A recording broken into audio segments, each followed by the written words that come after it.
Stage पर आमंत्रित करती हूं पद्मश्री मनोज बाजपेयी जी को।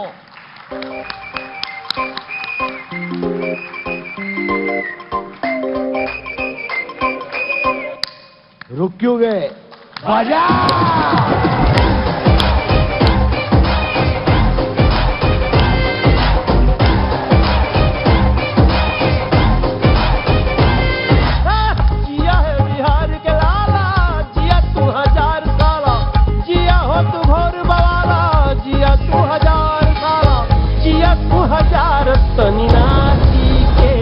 तनी गाई के तनी नाची गाई सबके मन बहलावर भैया। Well, that's a small tribute for you, sir. Thank you very much for being here. मैं स्टेज पर अब बुलाना चाहूंगी अभिज्ञान प्रकाश जी को to please take on the conversation.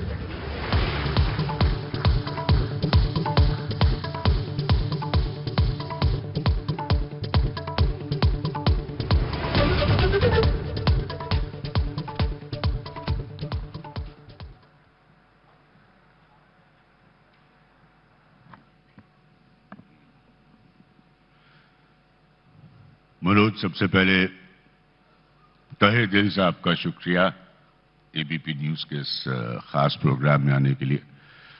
और पता नहीं, थोड़ी देर पहले हम लोगों की मुलाकात हुई और गालिब की कुछ लाइनें याद आ गई आपको देखकर। इनके बारे में कहना चाहूंगा, मिर्जा साहब ने कहा था, मैंने नहीं, कि बहुत सारे लोगों के गुफ्तगू करने का अंदाज अलग होता है। तो गालिब ने कहा था कि हर एक बात पर कहते हो तुम कि तू क्या है, हर एक बात पर कहते हो तुम कि तू क्या है, तुम ही कहो कि अंदाज गुफ्तगू क्या है। मनोज की खासियत यह है कि रगों में दौड़ते फिरने के हम नहीं कायल, जो आंखों से न टपका तो फिर लहू क्या है। तो अपनी फनकारी से, अपनी अदाकारी से, अपनी कलाकारी से इन्होंने जब भी अपने काम को पर्दे पर किया है तो वाकई वो लहू की तरह जज्बे की शक्ल में निकल कर आया। मनोज, दिल से बड़े दिनों बाद हम लोगों की मुलाकात हो रही है, बहुत बहुत शुक्रिया। Thank you. सबसे पहले एक नई फिल्म आ रही है आपके बारे में, और एक फैमिली नाम की सीरीज भी आपकी बहुत मशहूर हुई थी। तो ये नई फिल्म के बारे में मुझे जल्दी से बता दीजिए। गुलमोहर नाम है इसका, जो हॉटस्टार पे 3 मार्च को रिलीज होने वाली है।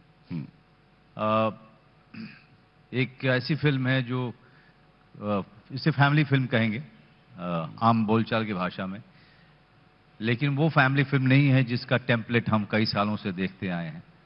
एक फैमिली फिल्म है जो एक बंगले के इर्द गिर्द घूमती है। आजकल बंगले टूट रहे हैं, बिक रहे हैं, और उनकी जगह पे परिवार भी टूट रहे हैं। मैं आपको उस पे आ रहा हूं मैं। और उसकी जगह पे बहुमंजिला इमारतें आ रही हैं। और जब एक बंगला खत्म होता है तो वो असर सारे फैमिली के मेंबर्स पे आता है, और कई सारे इंटरपर्सनल रिलेशनशिप के जो डायनेमिक्स हैं वो बदलने शुरू होते हैं। तो उसके बारे में है।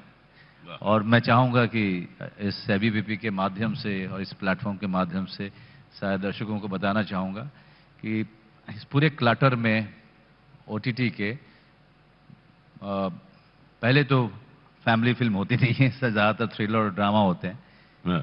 But there is this unique family film coming, गुलमोहर.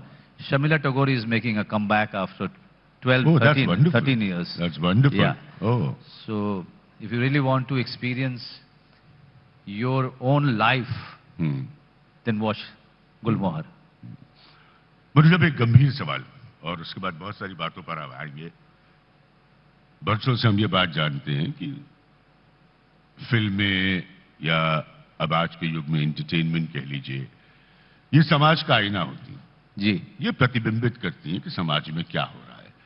और आपने तमाम तरह के किरदार निभाए। कभी आप गैंगस्टर थे, और मतलब अलीगढ़ तो मेरे हिसाब से बहुत ज्यादा यूनिक है, क्योंकि देश के इतिहास और एक निर्णायक फैसले से जुड़ी वो फिल्म है। मतलब जी छोटी फिल्म नहीं है, वो यादगार होगी आने वाले वक्तों के लिए।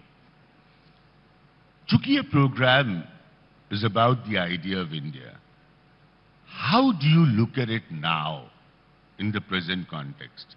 आज के हालात में प्रतिबिंब होने वाले समाज को, जिसको एक अदाकार के रूप में आप हर बार रखते हैं, किस तरह से देखते हैं आज के हिंदुस्तान को आप? मैं किस तरह से देखता हूं, एक कलाकार के तौर पर बताइए। एक कलाकार के सियासी तौर सवाल पे ही नहीं। मैं कह रहा हूं, एक कलाकार के तौर पे, एक नागरिक के तौर पे, एक गांव के आदमी के तौर पे मैं जो देख रहा हूं, और हिंदुस्तान में सपना देखना, जब से लिबरलाइजेशन ग्लोबलाइजेशन का दौर शुरू हुआ, मेरे गांव बेलवा से मुझे पटना तक पहुंचने में 2 दिन लग गए थे जब मैंने अपनी यात्रा प्रारंभ की थी। क्या बात है, क्या बात? सपना देखना भी बड़ा मुश्किल था। सपना देखने के लिए आपके अंदर में बहुत सारी जिद, बहुत सारी कुव्वत चाहिए थी, हौसला चाहिए, हौसला हिम्मत चाहिए था, हाँ, और जुनून चाहिए था, जुनून चाहिए, और एक निडरपन चाहिए था। सही बात। आज कोई भी व्यक्ति, कोई भी लड़का सपना देख सकता है और उस सपने के पीछे भाग सकता है, दौड़ सकता है, उसको छू सकता है। ये हमारा हिंदुस्तान आज वहां पहुंचा बहुत है। बड़ी बात कही मनोज बाजपेयी ने कि आप ये कह रहे हैं कि आज के हिंदुस्तान में कोई सपना देखना संभव है और उस सपने को साकार करना भी संभव है। जी, अब हमारे जैसे समय में, जब मैं थिएटर करता था या दिल्ली यूनिवर्सिटी में था, तो एक किताब अगर किसी ने रेकमेंड किया तो वो किताब कहाँ मिलेगी, उसके लिए हमें कम से कम 6 बस बदलने पड़ते थे। और किसी एक कार्यक्रम में देखिए ऐसी किताब हाँ जी। फ्री में मिल रही, मैंने तुरंत ले ली। किसी खास लाइब्रेरी में जाकर या किसी खास व्यक्ति के पास आपको जाकर के वो किताब मिलती थी। अगर आपने कोई अंग्रेजी का कोई शब्द ऐसा कह दिया जो मुझे नहीं पता है, तो मुझे डिक्शनरी खोजने के लिए भी कुछ दूर चलना पड़ता था। आज हर चीज आपके हाथ में है, दुनिया आपके हाथ में है। तो जाहिर सी बात है, जब कोई एक बच्चा जो बिलवा गांव में, मनोज बाजपेयी गांव में, आज वो उस दुनिया को देखता है, तो उस क्षण के लिए वो उस दुनिया का हिस्सा होता है।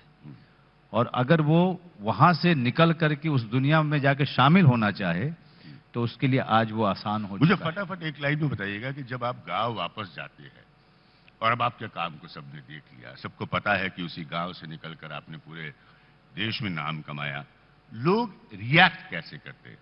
और उनकी प्रेम। भाषा में बताइएगा। मैं आपको सच में बताऊं, हाँ, दूसरों के सक्सेस में और मेरे सक्सेस में बहुत बड़ा फर्क है, इसको समझना होगा।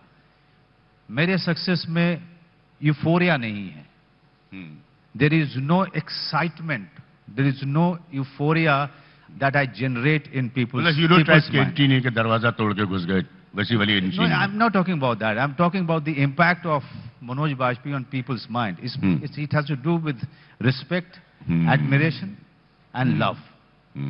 Nothing else.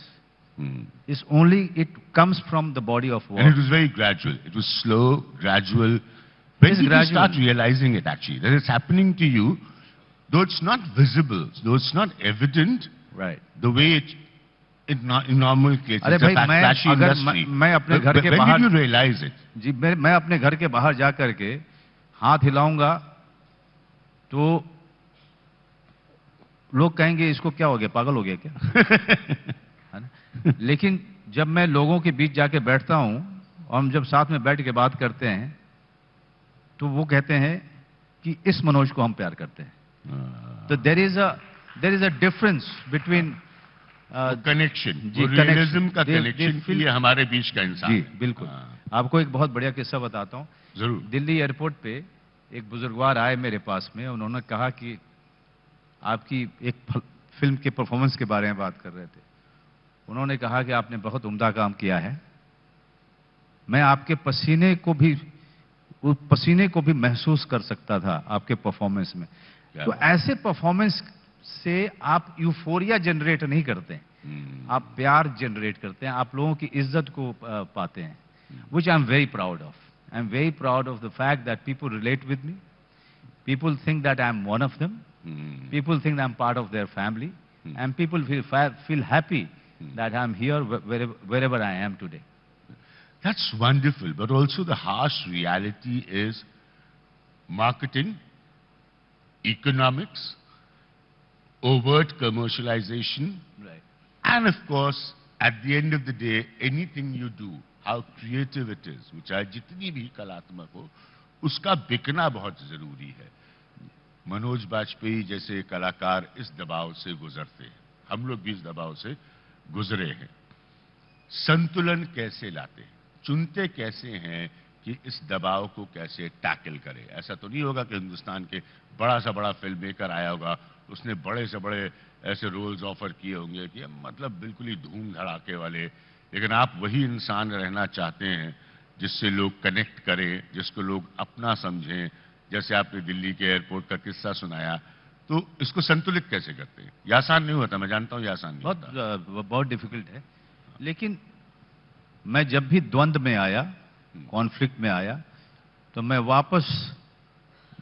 18 साल के मनोज बाजपेयी को विजिट किया कि मैंने ये रास्ता चुना क्यों, और सारी चीजें मेरे सामने क्लियर हो जाती थी. मुझे इस विधा से प्रेम है. मुझे अभिनय नाम की विधा से प्रेम है. मैंने अभिनय करना शुरू किया इसलिए नहीं कि मेरे पास में एक बड़ा अपार्टमेंट हो या बंगला हो. मैंने अभिनय करना इसलिए शुरू नहीं किया कि मेरे पास मर्सिडीज हो. मैंने अभिनय करना, मैं आज भी अभिनय नहीं इसलिए नहीं करता हूं कि मुझे फला इतना पैसा देता है. मुझे अभिनय करना बहुत अच्छा लगता है और मुझे इससे बेइंतहा मोहब्बत है, जैसे किसी 19 साल के बच्चे को पहली बार किसी लड़की से इश्क होता है. वाह. 19 साल की उम्र का जो इश्क है वो बरकरार है अभी?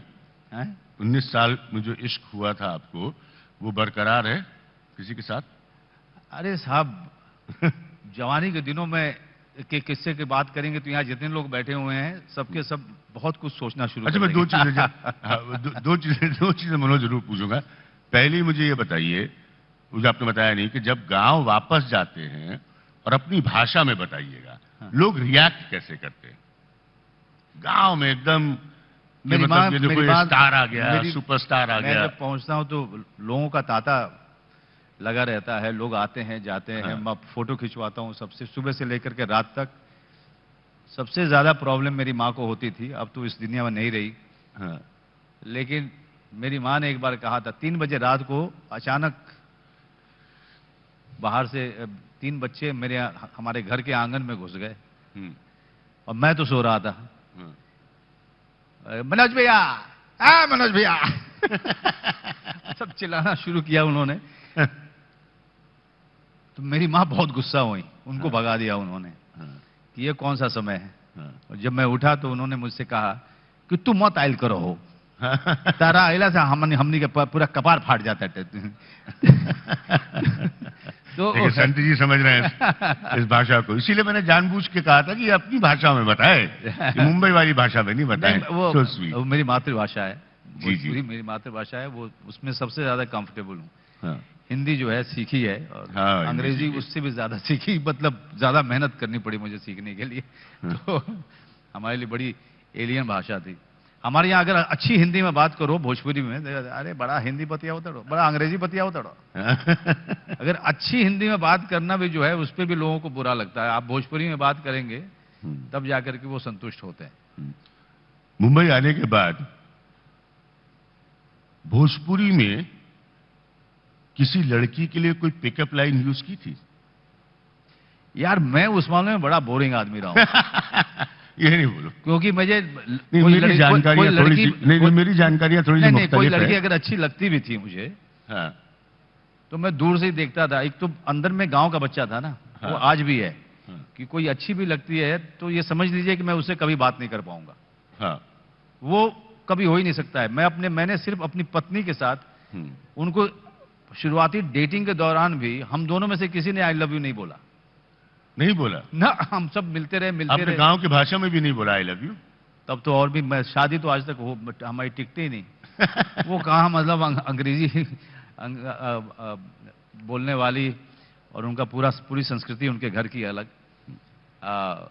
लेकिन एक चीज रहा है कि मैंने ये देखा, शुरू से मैंने ये निर्णय लिया था कि मैं अपनी जो मातृभाषा है या जहां से मैं आया हूं उसको मैं कभी छुपाऊंगा नहीं, क्योंकि ये बहुत बढ़िया बात है। मैंने ये देखा था कि करना भी नहीं चाहिए ऐसा, कतई नहीं करना नहीं, चाहिए। लेकिन मैं उन सारे लड़कों की, सारे लोग जो बाहर निकलते हैं उनकी मैं परेशानी समझता हूं कि क्यों छुपाते हैं, क्योंकि कहीं ना कहीं उनको लगता है कि ये बड़ा अच्छा सवाल है मनोज, सॉरी आपको इंटरप्ट कर रहा हूं। मैं ये पूछना चाहता था क्योंकि मैं भी इतना मुंबई रहा, इतने अरसे से बॉलीवुड को इतने करीब से देखा।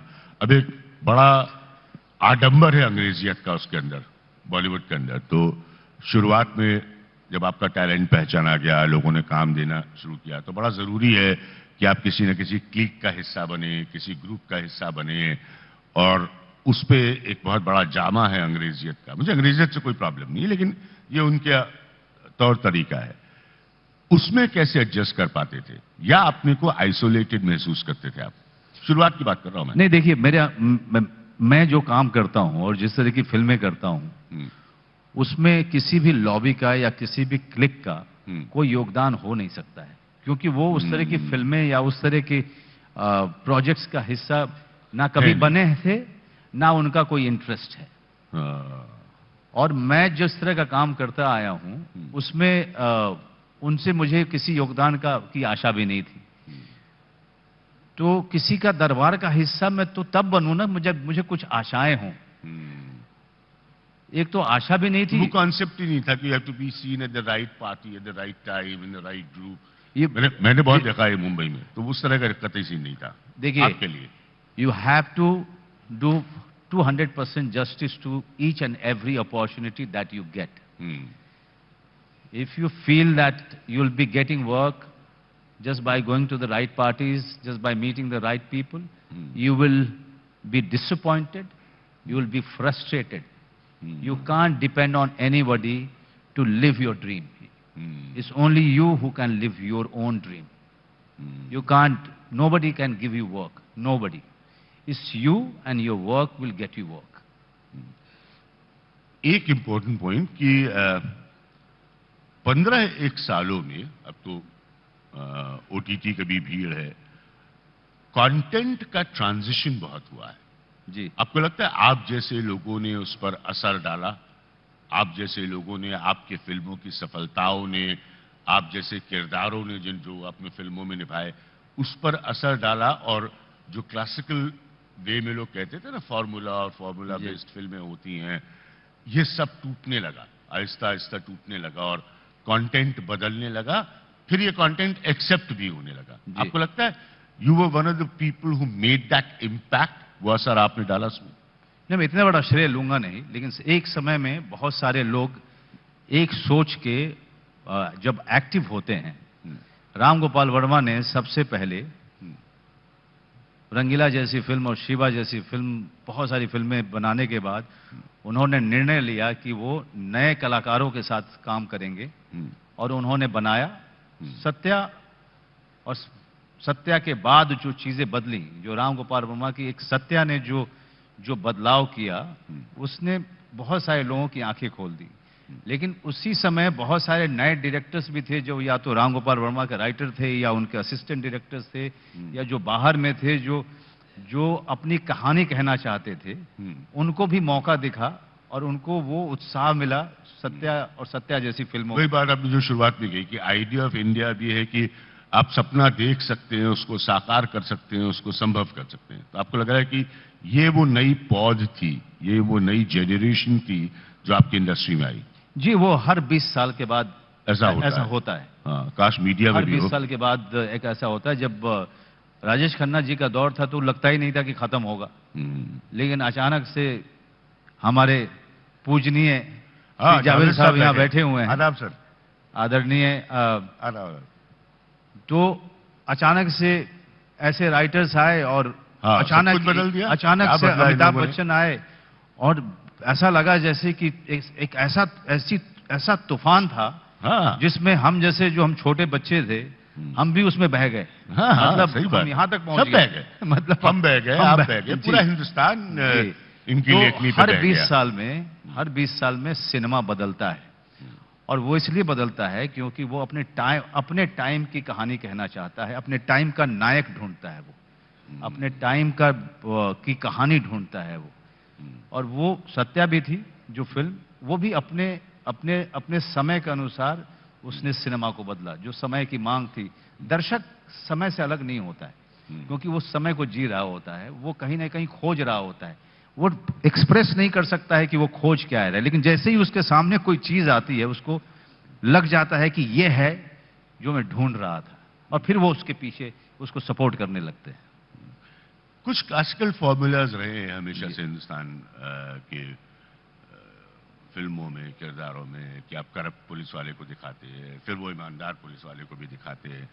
तो अब जैसे ओटीटी आया है, मैं जानबूझ के पूछ रहा हूं कि उसमें फैमिली मैन जैसी सीरीज हिट हुई। हालांकि ओटीटी पे बड़े संगीन आरोप हैं, उस पर हम नहीं चर्चा करेंगे आपके साथ, लेकिन जब ऐसी सीरीज हिट होती है, how do you feel about it? मतलब मुझे ऐसा लगता है जैसे रिफ्लेक्शन है 80s के दूरदर्शन का, जहां बड़े पारिवारिक धारावाहिक आते थे। Is that what you feel, कि आपको उस तरह का रिफ्लेक्शन लगता है?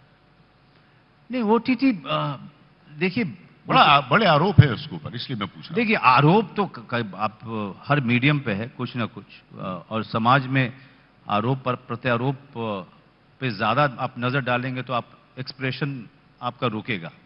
तो हम लोग सब चीजों को लेते हैं, जज्ब करते हैं और फिर अपने आप को एक्सप्रेस करते रहते हैं।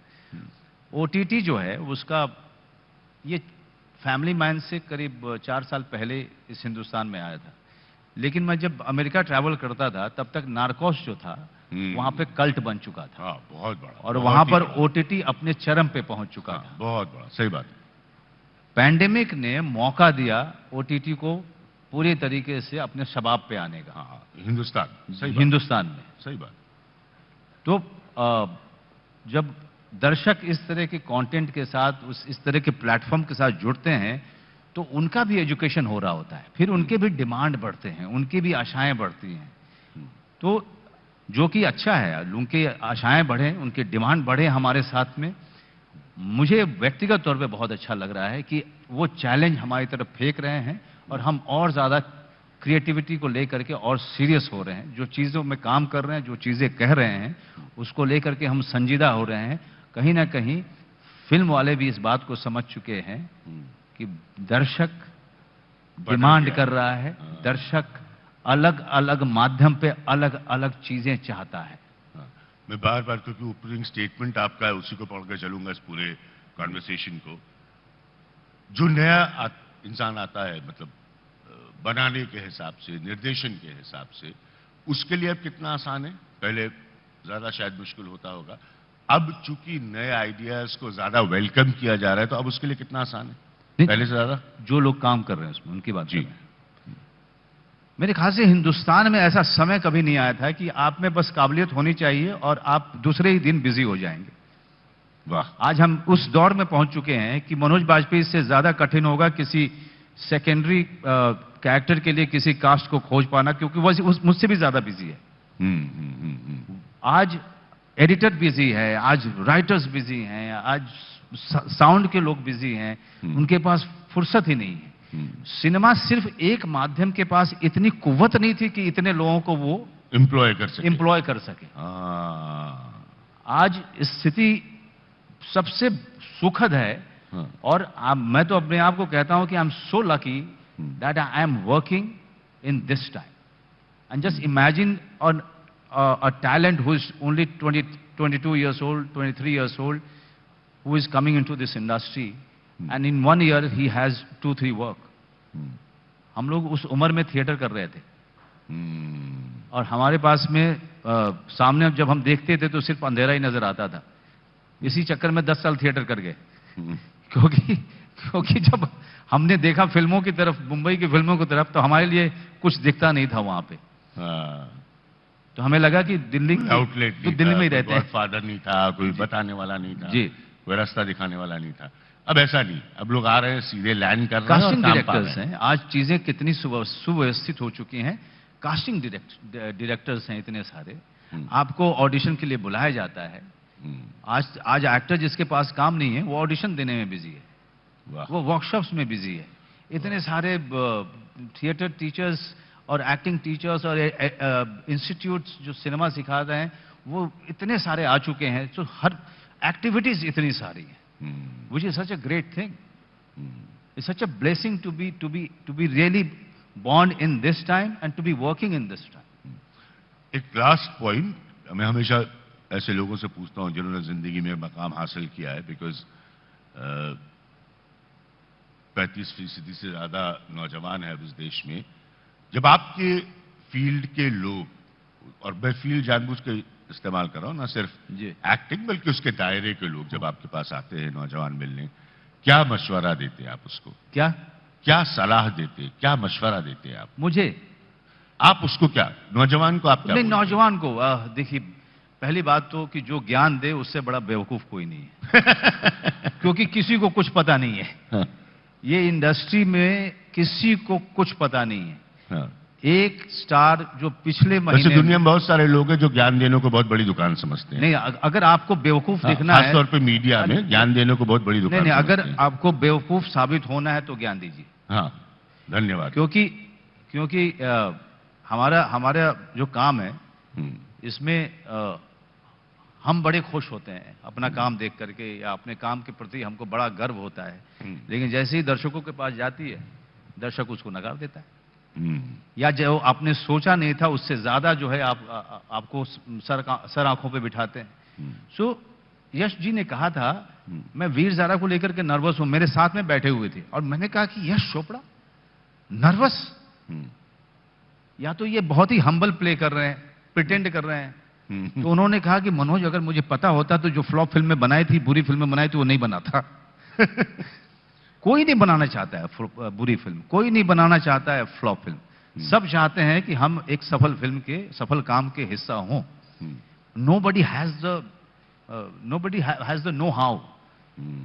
So everybody who's working on that day is putting their best foot forward. But there is always an unsurety. There is always that feeling of not having that knowledge how to really make it right for 130 crore people. सही बात है. ज्ञान देना बड़ी बेवकूफी का काम है. मैं उम्मीद करूंगा ये संदेश आपका बहुत दूर तक पहुंचे. मैंने कहा ना, ज्ञान देने वालों के इस देश दुनिया समाज में कोई कमी नहीं होती. एक आखिरी बात, अलीगढ़ पर ही ये चर्चा खत्म करूंगा. क्या सोच के वो फिल्म चुनी थी? क्योंकि समाज में एक नजरिया है उस विषय के प्रति, और बहुत नकारात्मक नजरिया है, और आज भी है. और वो फिल्म देश की सर्वोच्च अदालत के निर्णय का हिस्सा बनी. जी, तो क्या सोच के वो फिल्म थी? That's my last point two you. बहुत अच्छा सवाल आपका है. देखिए, हम भी थोड़े टेढ़े टाइप के एक्टर रहे हैं. हमने भी तो कोई ऐसी रास्ता, क्या अभी भी है? हमने भी कभी रास्ता ऐसा चुना नहीं जिस पे बहुत लोग चले हों. लेकिन हैविंग सेड, फिल्मों में भी उस विषय का मजाक बनता है, और बहुत लंबे वक्त से बनता रहा है. आपको, जैसे मैंने कहा ना, बहुत संवेदनशील आपको मैं विषय है. सिलसिलेवार का उसकी कहानी बताता हूँ. प्लीज. मुझे मुकेश छाबड़ा, जो इस इंडस्ट्री के सबसे बड़े कास्टिंग डायरेक्टर हैं, उनका फोन आया कि हंसल मेहता जी एक के पास में बहुत कमाल की स्क्रिप्ट है, वो आपके दोस्त हैं, लेकिन वो कह रहे हैं कि मनोज मना कर देगा, इसलिए मैं उसको ऑफर नहीं कर रहा हूं. तो मैंने कहा उसको कि तू मुझे हंसल का नया नंबर दे, क्योंकि मुझे लगता है उसका नंबर चेंज हो गया. तो उसने नंबर दिया. मैंने हंसल को फोन किया, गाली दिया, बाकायदा गाली दी उसको. मैंने कहा कि तू कौन सी? अच्छा, नहीं, छोड़. मैंने कहा 10 लाइन में बता क्या कहानी है. उसने बताया, प्रोफेसर सीरस थे, अलीगढ़ मुस्लिम यूनिवर्सिटी में पढ़ाते थे, और वो समलैंगिक थे, गे थे, और उनके साथ में ये घटना घटी थी. और मैंने कहा मैं कर रहा हूं. मैंने स्क्रिप्ट भी नहीं सुना. क्या बात है. वो मुझे उसमें, जब मैं उसको एज एन गे एक्टिविस्ट मैंने नहीं सोचा. मैंने ये सोचा, आपने सोचा? हाँ, मैंने सोचा कि मैं इसमें नया क्या कर सकता हूं, मेरे लिए क्या इसमें चीज होगी. तो सबसे पहले एक्टर जो होता है या डायरेक्टर जो होता है, वो क्रिएटिवली चीजों को देखता है कि उसके लिए उसमें नया करने के लिए क्या है.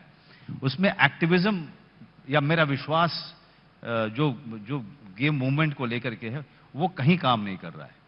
लेकिन जब हम लोग फिल्म बना लेते हैं, उसके बाद जब हम प्रमोट करने चलते हैं, तो पूरे गर्व, आलोचना का भय जिसे मैंने कहा ना, समाज की नकारात्मकता, जी, तो उसमें उसके प्रति. अभी हमारी फिल्म रिलीज भी नहीं हुई थी जावेद साहब, और अलीगढ़ रिलीज भी नहीं हुई थी, और एक जर्नलिस्ट महोदय ने लिखा था कि किन किन एक्टरों ने गे प्ले किया और उनका करियर आज कहीं नहीं रहा।